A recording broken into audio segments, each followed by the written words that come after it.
Well, welcome to the City Light Kids Fall 2020 team training. Thanks for coming or logging on.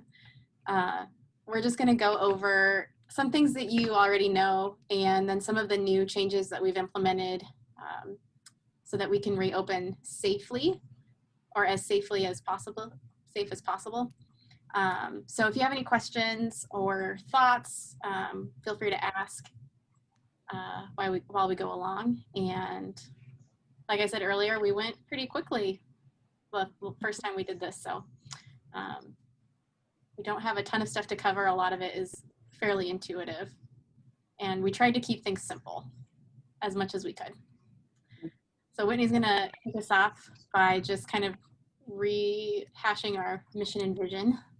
Yeah, so many of you already know this. Some of you have served with us before or have just heard it, but City Light Church's mission and vision is to multiply disciples and churches, who multiply disciples and churches. And so the way that we work that out in City Light Kids is that our mission is to help families meet Jesus, imitate Jesus, and share Jesus.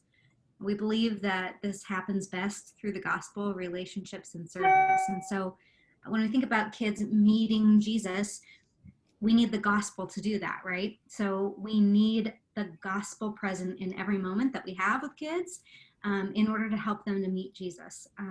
When we talk about imitating Jesus, we're talking about discipleship, kids growing in their faith once they become a believer. And so the way that that happens best is in the context of relationship with their parents, with you, with other believers. And then finally, sharing Jesus. We believe that every believer has been given the Great Commission to go and share the gospel. And so we believe that service is one way that you can open the door and have an opportunity to share the gospel with other people. And so we like to teach families that this is a way to begin to evangelize and to share Jesus. But so what we're talking about doing is we hope to open our 0 through 4-year-old classes on September 13th. We are only going to do one gathering at 9 a.m. to begin with, and we're going to ask families to pre-register. So just to give you a little background, that's kind of our hope, and then we will assess and decide from there what we can add next. But I just want to remind you that there are a lot of studies, psychological studies, that show that kids' permanent view of who God is developed before the age of 5. And so when we're talking about 0 through 4 years old, it feels like babysitting a lot of the time. And we always want to like push back against that and say, no, it's ministry. It's not babysitting, it's ministry. But even though it feels like babysitting, it is ministry because you are helping to be part of the foundation of that child's permanent view of who God is. And so we just want to, first of all, affirm that when you step into one of those classrooms, you're not babysitting, you are doing ministry. And also just to stress the importance of that. We also know that it's just a big barrier right now for families. If they can't have their very youngest kids in a City Light Kids classroom, then they likely can't come to church. So with all the restrictions and the needs to social distance, I mean, 0 through 4-year-olds do not do that.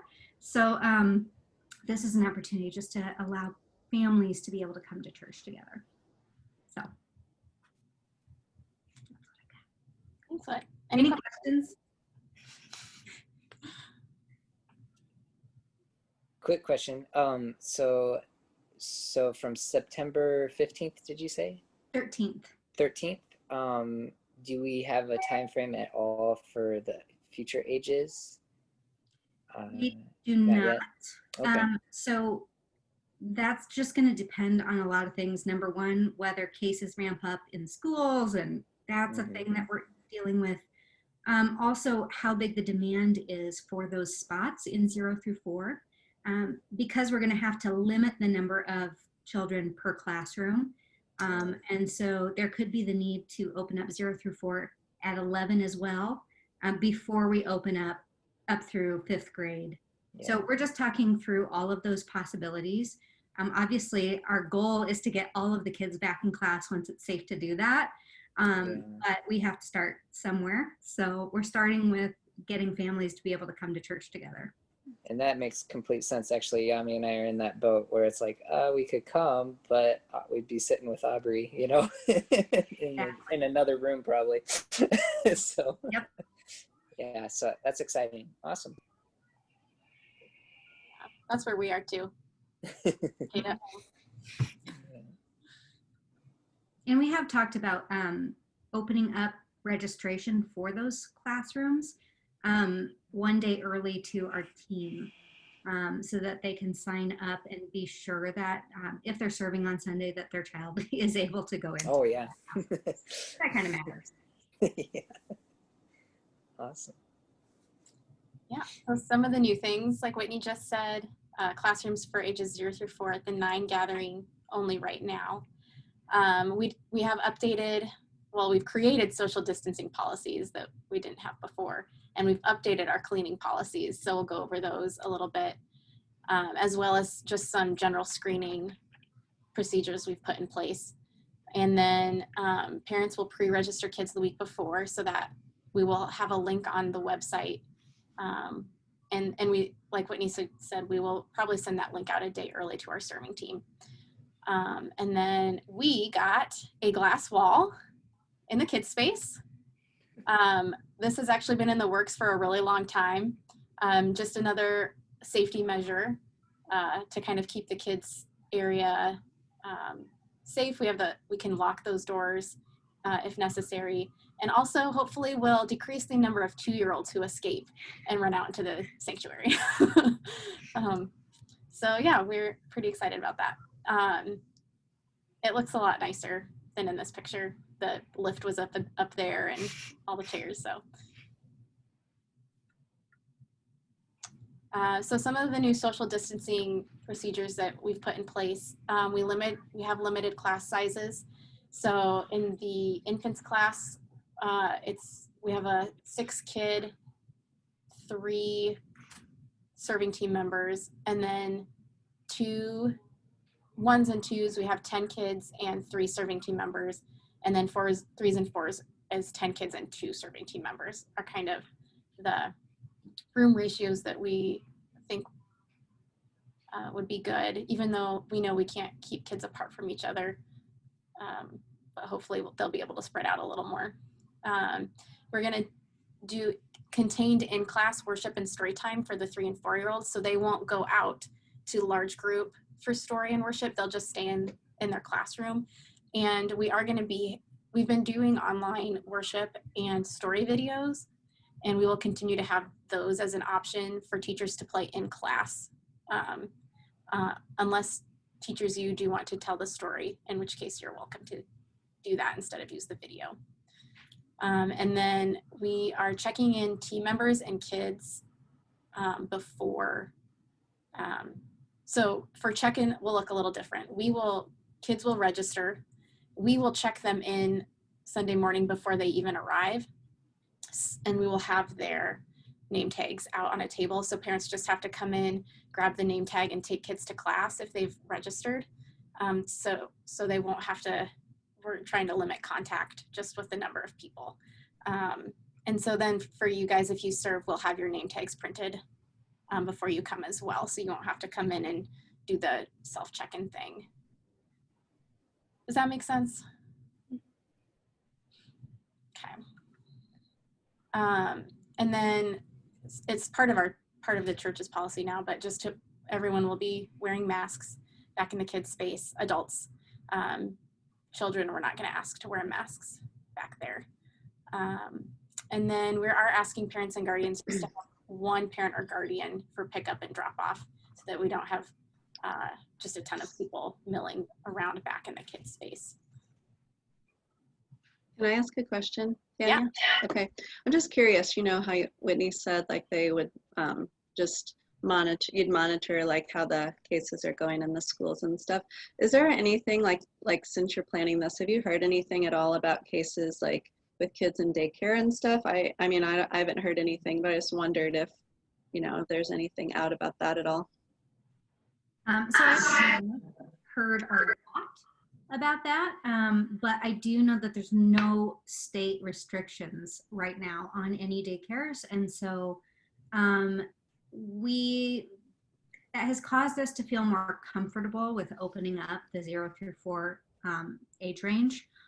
Those kids in general kind of have a little less contact with tons of people, and so yeah, at this point we are going to kind of follow those guidelines, but if we see an explosion happening as people go back to school, then we will probably reevaluate, just because those kids are also going to have younger brothers and sisters that would be coming into our classes too. So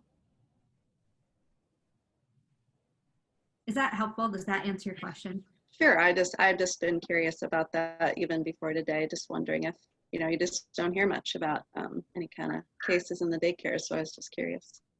Yeah, I mean, basically we pray a whole lot for a lot of wisdom and, Yeah. and do our best to make a wise decision. So Right. And I think you are. I just was curious. Yeah.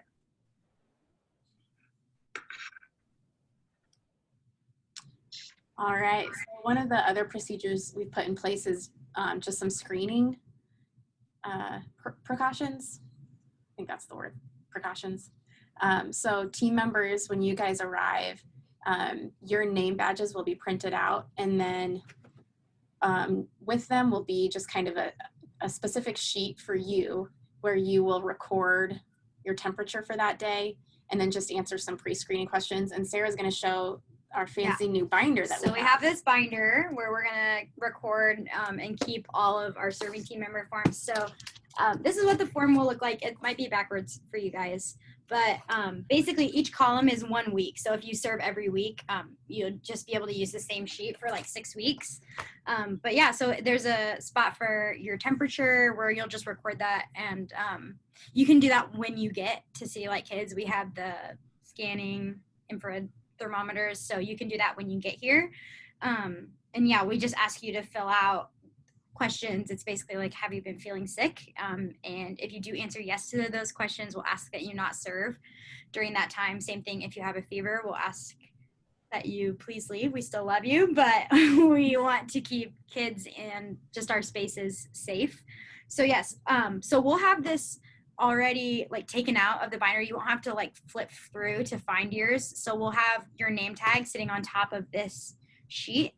So you'll just go ahead and fill it out, and then you can hand it back to us, and we'll take care of filing it and then making sure that all team members have one and that they're getting filled out every week. So that will just kind of be an extra step that we will ask you guys to be doing, just so we're keeping track of just keeping kids safe. And also it helps us know with like contact, like who's been in what classroom, to if we did have a positive case, being able to track who was in contact and all those things. So any questions about that? I would just jump in and say, I mean, this is something that we're doing as a staff team too. So every time we come into the building, we're taking our temperatures, writing down the date, writing down the time, because the fever in particular has been one of the bigger predictors of it, and one of the symptoms that kind of shows up before people might start feeling bad. So we're just taking that as kind of our best first step. And it stinks because it feels a little intrusive, but we promise you can take your own temperature if you want to. So we're not going to stand there and, So that's all I would say about that. Just, it's something that we're doing too, just as we come into the building. And so we're just going to ask our team members that they do the same. And then when parents pre-register their kids, they have screening questions that they'll answer for them too. So those will already be answered before the kids arrive, so that we don't have to have each family stop And one other thing about that, this has always been our health screening policy. It's always been our policy that kids should not come in with a fever, that workers should not come in with a fever or diarrhea or vomiting or a rash or whatever. So these are all things that have always been our policy, but we're actually taking a step to check to make sure that's being followed well. So on the parent side, Are we supposed to take kids' temps? Okay. We are not asking for that. There is a question on the form if your child's had a temperature of 100.4 or higher in the past 4 days, I think. Yeah, 72 hours maybe. Yeah. But Sunday morning, we're not going to require that parents take kids' temperatures. Just logistically, even with getting folks in the door, that's crazy. Yeah. All right. So we're going to take a little brain break. And I have a game, if you will indulge me. So it's a little bit of a scavenger hunt. So I'm going to name an item. And if you have one close by, great. If you want to run and get one, great. But there are prizes. Well, there is a prize involved. So just know that. So the first item are keys. If you have keys. Go. Oh, Monica, are you? Oh, wow, look at that. a tie, I think. I don't know who was first. Monica got it. Yes. Yeah, Monica. The next thing is something red. Shirt. Oh, Look, I think you got that one. The next item is a piece of fruit. Does the Georgia peach count? I don't know, Whitney. Hey, Kathy. Got it. Oh, okay. I might be cheating using my wife, but Okay, this one's for the prize, which is a $5 gift card to Target mailed directly to Starbucks, mailed directly to your door. well, this is getting serious now. Something that begins with the first letter of your first name.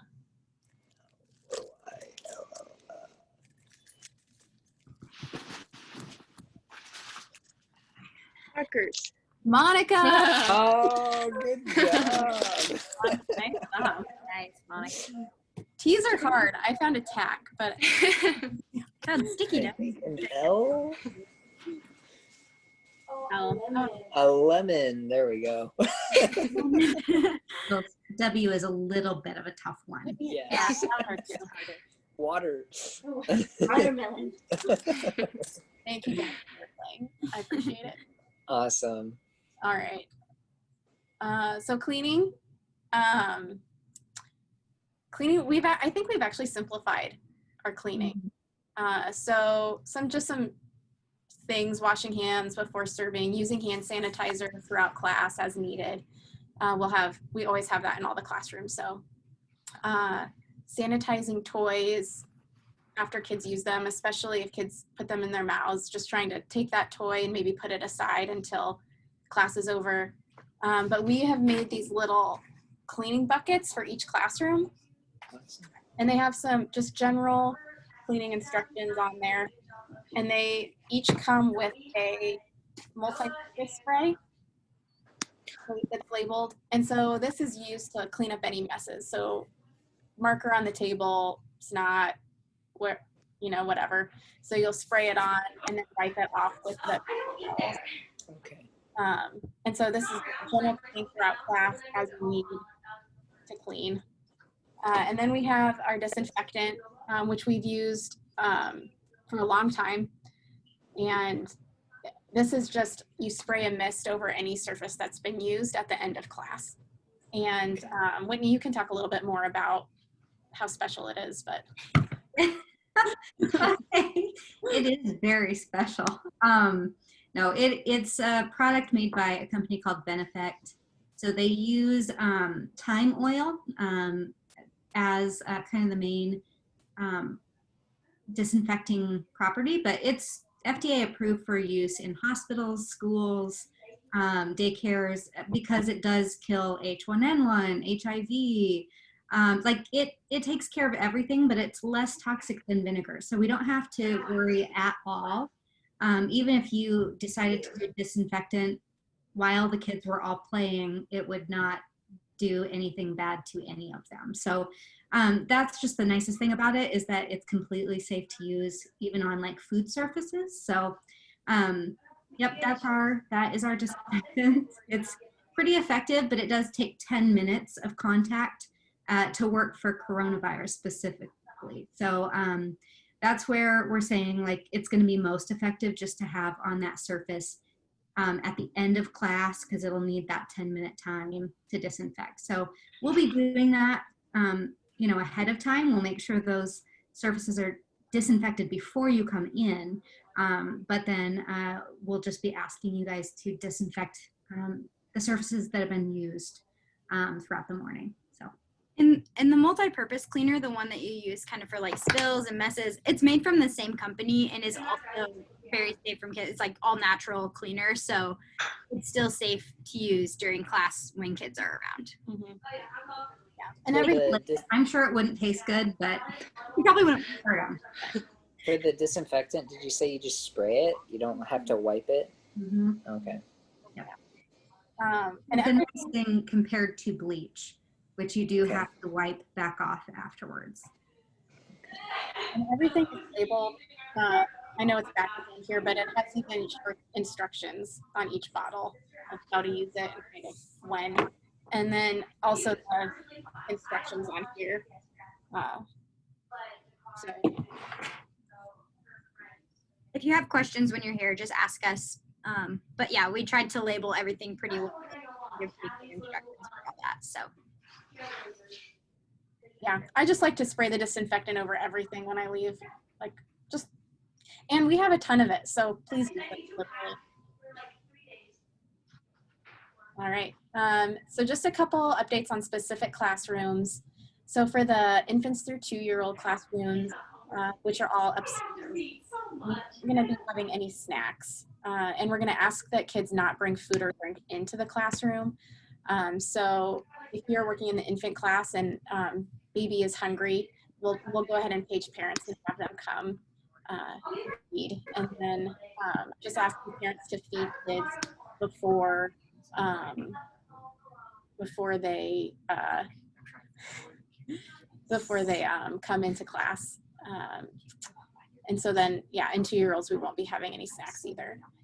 Same with diapers and bathroom breaks. We're just going to ask parents to do that before dropping kids off, and to hopefully limit the amount of bathroom breaks and diaper changes that we do during class. But we will still check in. We'll still take kids to the bathroom if they need to go. We're not going to not let them do that. And so any questions about the infants through 2-year-old classroom? Those are kind of the main things that have changed. Yeah, this is Lindsay. So then if like diapers need to be changed, I'm thinking 1-year-olds, are we just changing them or are we calling parents to do that? For diapers, go ahead and change them. Okay. I don't know how well this will work, but we are going to ask too that parents not bring bags in either. Like we will use our diaper, we can use our diapers and our wipes, so they won't be needing to really bring bags in. Okay. But we'll see how that goes. And then are you asking like us, like staff, to probably not bring food or drink in? I'm guessing like water bottles too. That is a good question. We have not talked about that, but the main problem is with younger kids. Okay. Passing out food is a problem, and something that kind of goes against the recommendations. And then the fact that kids share food often or don't remember whose food is whose, that would be the other issue. So I would say, as long as you're keeping any drinks that you do bring in or whatever, like up and out of reach of any of the children, then it's probably okay. Okay. Just know anything is kind of subject to change at this point as we evaluate what the best kind of modus operandi, is that what they call it? Yeah. So we're being flexible, but I think that's probably fine. Okay. Quick question from Yami on the diapers and wipes. So parents aren't bringing bags in, you said, right? And so she was wondering, are we doing sensitive wipes, sensitive skin for allergies? Are they all okay? Cool. Good question. Yeah, and I think especially if a child has something like that, we could for sure accommodate that. If parents are really specific of like they need to use this certain diapers or wipes or anything like that, we'll be accommodating with what kids need. So Only ask because Aubrey has my skin, so it's awful. Like one brand of diapers works for her. For sure. Yeah, that's not a problem.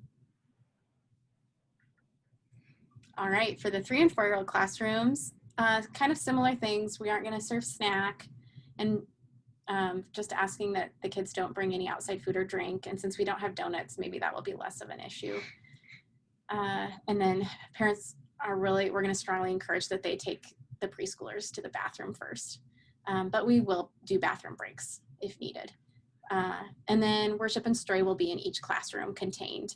And teachers are welcome to use the pre-recorded videos that we'll have on YouTube, or if they would like, they are welcome to lead worship and do the story themselves.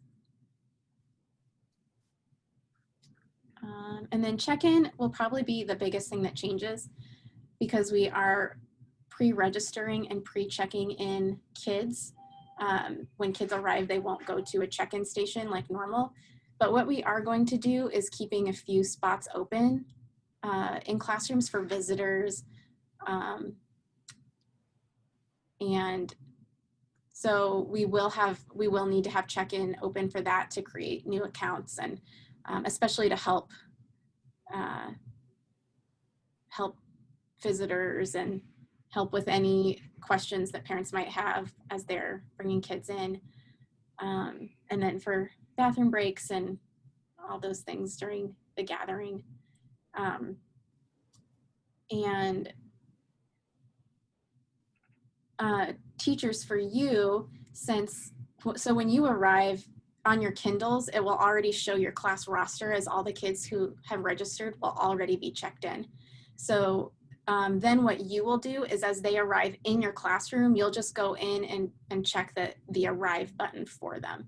That way we can see which kids are actually in class and which ones maybe haven't arrived yet to pick up their name badges. And then that lets us know, like, maybe Sally registered on Thursday, but then she doesn't show up. She'll show checked up in your class, but if you don't click arrive, then we know she hasn't actually arrived. And that way we're going to open those spots 5 minutes after to any waiting kids if someone who's pre-registered doesn't show up. Does that make sense?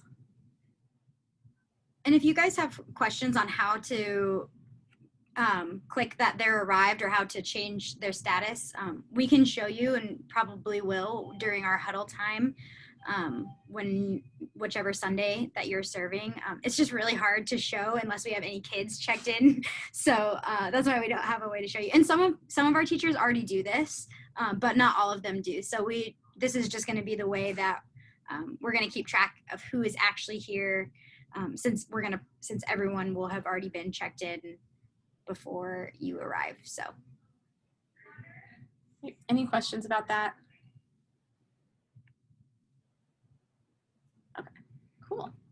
And then one more thing. So since we are opening only at the 9 and only 0 through 4s, if you serve, I guess most of you either are at the 9 already. But so if you are willing to serve in maybe a different class or at the 9 o'clock hour, let me know. Monica, I think you're signed up for every week in the 4-year-old class. Is that right? Yeah. Okay. So yeah, so we're working on the schedule. It might look a little different for the first few months, just as people from the 11 or from a grade school class might be jumping into a younger age. So let me know your thoughts on that and about serving. And I know a lot of people might not be ready to jump in yet. So if that's you, that's totally fine. You can always let us know when you feel comfortable serving. But I think that's all I've got. Yeah, Anyone have any questions? Anything we didn't cover that you're wondering about?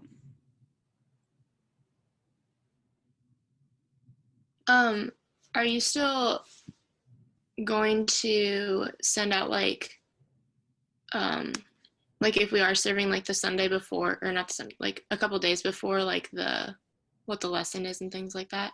Yeah. Like is the and then the video and the story, is that going to be like, if we wanted to show that in the classroom, like how would could we look at it beforehand? Oh, great. I didn't know like where it was at. Yeah. We will send out the curriculum. I usually used to send it out on the Wednesday before. So and our curriculum's the same. We're still going through the Gospel Project lessons. So that will look just like it did before. We will be recording videos. I don't know what day. Whitney, do you know what day that you'll be recording? The story videos. Yeah. Those are going to be done, I think, on the Monday or Tuesday before the gathering. So Monday or Tuesday that week, I assume there will be some editing to be done with those. So I guess my short answer is I'm not sure. But yeah, But that's a good idea, Monica. I'll make a note of that if we do get them in time to send them out with that email. And we can have the Gospel Project's Bible story videos available all the time at any point during the week. So. And we did get new TVs. We got Apple TVs in our classrooms. So we'll have some updated instructions on how to access the worship videos and the Bible story videos in your classroom, so you can play those for the kids who are in your classes. The goal is for it to be easier. Yes. So hopefully it is. Yeah, they'll just be uploaded on YouTube. Okay. What time are those videos recorded? Monday or Tuesday? Is it like in the evening, afternoons? I don't know yet. We have recently expanded our tech team just because we've had to do so much online. And they're also in the process of making some sort of recording studio for all of these millions of videos that we're going to be producing. Wow. So yeah, 'Cause a lot of that is kind of dependent on their team. So who's telling the story? Is it City Light people, or do you have certain people already? our pastors have asked that Ashley and I do the videos. So that's exciting. So Yeah. I